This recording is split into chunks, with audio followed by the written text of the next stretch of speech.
Match match, এত অভাব আর ভালো লাগে না।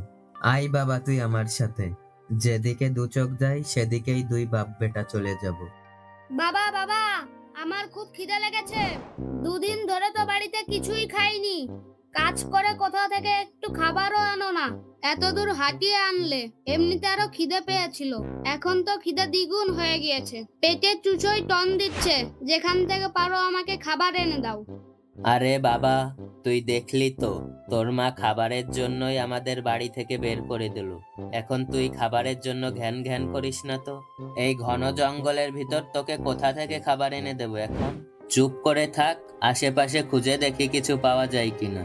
বাড়ি থেকে সজীবের বউ বের করে দেওয়াতে তারা রাগ করে ঘন জঙ্গলের মধ্যে চলে এসেছে হাঁটতে হাঁটতে।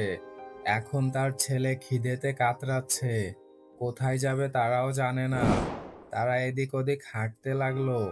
হঠাৎ করে সামনে তারা এমন কিছু দেখতে পেল যেটা তারা কখনো